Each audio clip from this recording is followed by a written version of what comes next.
Hello students, हम लोग शुरू कर चुके हैं अपना एक नया अध्याय जिसका नाम है अराजकतावाद। जैसे ही हम अराजक शब्द का प्रयोग करते हैं तो हमारे मन मस्तिष्क में एक ऐसे विचारों का प्रादुर्भाव होता है जिसका अर्थ हम उपद्रव से या अशांति से लेते हैं। कि जैसे ही अराजक शब्द हमारे मन में आता है तो हम सोचते हैं किसी प्रकार की उपद्रव, अहिंसा, उपद्रव, हिंसा, उत्पात या किसी भी ऐसी परेशानियों का संबंध उससे माना जाता है, अराजकतावाद से।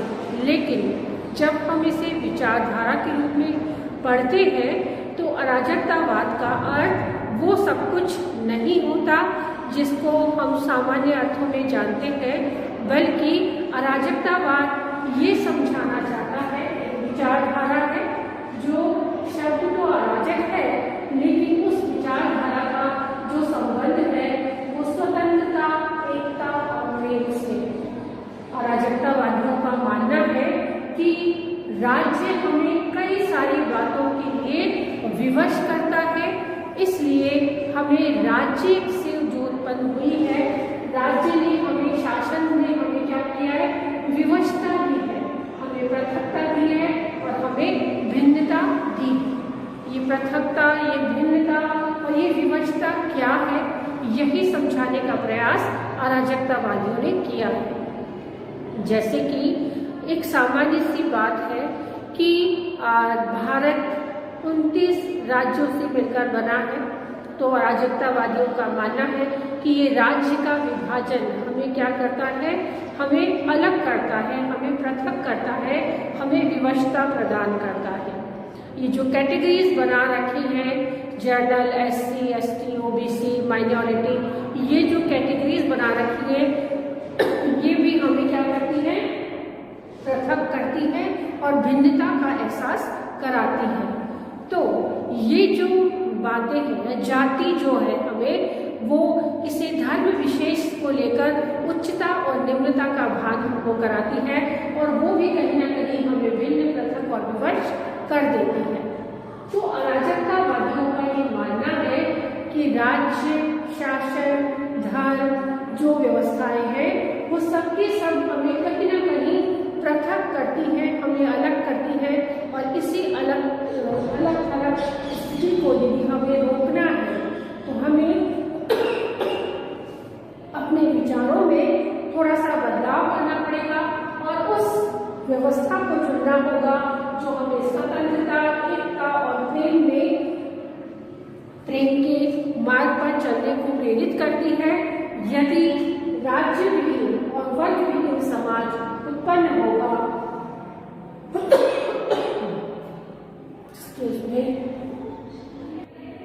यदि राज्य विहीन, वर्ग विहीन और नियंत्रण विहीन जो राज्य का आदर्श अराजकतावादी प्रस्तुत करते हैं उसके बारे में हमें अराजकतावाद समझाता है। अराजकतावाद के जनक थे प्रिंस क्रोपाटकिन। प्रिंस क्रोपाटकिन का नाम था और ये इस विचारधारा को मानने वाले राज्य, व्यक्तिगत संपत्ति, धर्म के।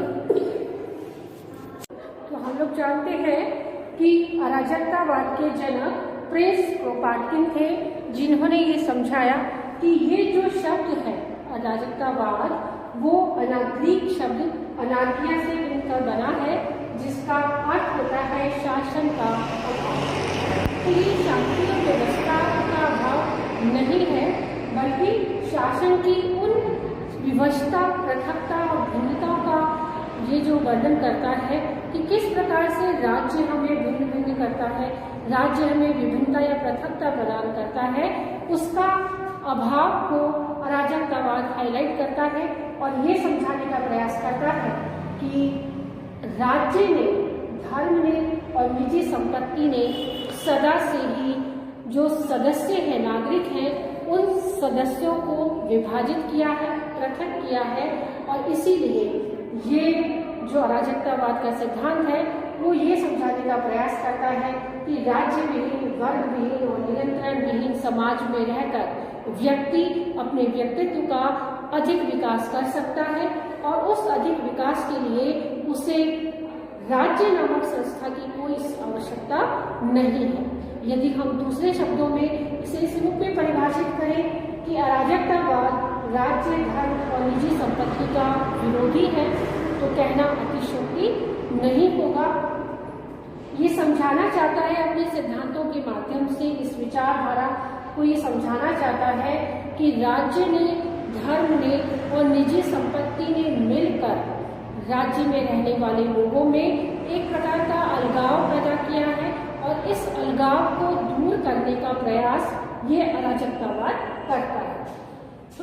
यदि हम सिद्धांतों की और विशेषताओं की हम बात करते हैं तो ये सिद्धांत और विशेषताएं हमें ये समझाने का प्रयास करती है कि राज्य जो है वो पूर्ण रूप से ये अराजकतावाद इसका विरोधी है और इस विरोधी विचारधारा में ये समझाता है कि क्यों राज्य विरोधी है, क्यों राज्य विरोधी है ये विचारधारा। तो इसे हम समझने का प्रयास करते हैं। तो ये अराजकतावाद ये समझाने का प्रयास करता है कि राज्य, धर्म और निजी संपत्ति ने लोगों में अलगाव पैदा किया है और अराजकतावाद उसी अलगाव को तोड़कर एक प्रकार की स्वतंत्रता, एकता और प्रेम के धागे को पिरोकर सभी नागरिकों को एकता के सूत्र में बांधने का प्रयास करता है। तो आज हम इसके सिद्धांतों के बारे में या विशेषताओं के बारे में पढ़ेंगे कि क्या है अराजकतावाद के सिद्धांत। तो पहला जो हम देखते हैं कि ये शुरू से ही राज्य, धर्म और निजी संपत्ति का विरोध करता है। प्रिंस क्रोपाटकिन जो इसके जनक है, उन्होंने इसी बात को प्रूव करने के लिए अपने सिद्धांत में ये समझाया कि अराजकतावाद राज्य का पूर्ण विरोधी है। वो समझाना चाहते हैं, वो कहना चाहते हैं कि राज्य किसी कार्य का नहीं है। तो क्यों नहीं है, इसे हम थोड़ा सा पढ़ते हैं उन्हीं के शब्दों में कि राज्य का ये पूर्ण विरोधी है और ये चाहता है, अराजकतावाद ये समझाने का प्रयास करता है कि अराजकतावादी विचारधारा का प्रमुख शत्रु राज्य है। इसके अनुसार राज्य एक ऐसी बुराई है जिसका न तो कोई औचित्य है और न ही कोई मूल्य। राज्य तो पूंजीपतियों की एक संस्था है जो पूंजी ही इसका आधार शक्ति है। अतः अराजकतावादी निम्न कारणों से राज्य का विरोध करते हैं। अराजकतावादियों का मानना है कि राज्य ही वो एक ऐसी संस्था है जिसने नागरिकों में पूर्ण रूप से उनको अलग किया है, उन्हें विवश किया है और पृथक पृथक जीने के लिए प्रेरित किया है। तो ये ना तो कोई औचित्यपूर्ण संस्था है और ना ही इसने कोई ऐसा विशेष कार्य किया है। ये तो केवल पूंजीपतियों का ही समर्थक रहा है। तो इस सिद्धांत को अपनाते हुए इन्होंने, अराजकतावादियों ने इस विचारधारा को इस रूप में स्वीकार किया है कि ये राज्य का पूर्ण विरोधी है। उसके लिए इन्होंने कुछ लॉजिक दिए हैं, उन लॉजिक को हम पढ़ते हैं। क्या औचित्य है कि राज्य एक लोक कल्याणकारी संस्था नहीं है। तो उनका जो पॉइंट है वो है राज्य अस्वाभाविकता पर आधारित, कि जो राज्य नामक संस्था है वो पूर्ण रूप से अस्वाभाविक है, उसकी कोई आवश्यकता नहीं है। पढ़ते हैं अराजकतावादियों के शब्दों में। अराजकतावादियों का मानना है कि मनुष्य प्रकृति से ही सहयोगी एवं विवेकशील प्राणी है, जिस पर यदि किसी प्रकार का दबाव नहीं हो तो वह अपना जीवन अच्छे संबंधों के द्वारा गुजार सकता है। किंतु राज्य शक्ति शासक व शासितों के बीच एक ऐसी दीवार खड़ी कर व्यक्ति की सहयोगी प्रवृत्ति को समाप्त कर देता है। कि जैसा हम प्रारंभ से सुनते आ रहे हैं कि मनुष्य एक सामाजिक प्राणी है और समाज में रहकर विवेक से अपने प्रत्येक कार्य और निर्णय वो कर सकता है। तो ऐसा ही मानना है अराजकतावादियों का कि जो राज्य की उत्पत्ति है वो अस्वाभाविकता के अनुरूप बनी हुई है, कि मनुष्य प्रारंभ से ही एक सामाजिक प्राणी है और सहयोगी प्राणी है और विवेक उसका साथ देता है और विवेक के साथ ही प्रत्येक कार्य को पूर्ण ढंग से निभाता चला जाता है। उसकी इस सहयोगी प्रवृत्ति में बहुत बड़ा संकट है ये राज्य, जो उसे विवश करता है कई प्रकार के कार्यों को नहीं करने के लिए। तो राज्य नामक जो संस्था है उसने मनुष्य की स्वाभाविक प्रवृत्ति को, जो सामाजिक और विवेकशील प्राणी होते हैं, उनकी इस स्वाभाविक प्रवृत्ति को तोड़ा है और एक राज्य में और व्यक्ति में एक मनोवैज्ञानिक दीवार पैदा करती है, जिससे व्यक्ति अपने व्यक्तित्व का पूर्ण विकास नहीं कर पाता है।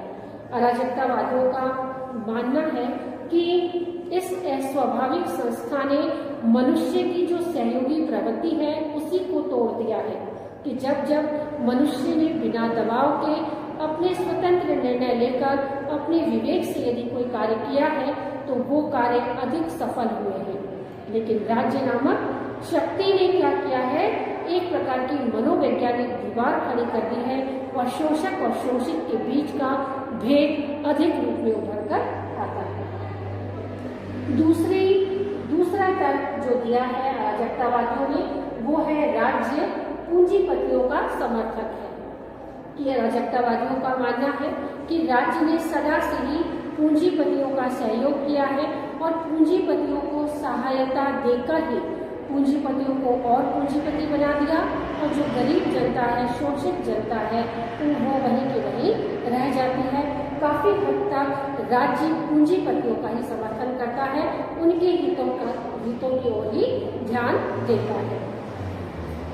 तो अराजकतावादियों का मानना है कि राज्य केवल पूंजीपतियों के हितों की रक्षा करता है तथा सर्वसाधारण जनता के हितों की उपेक्षा करता है।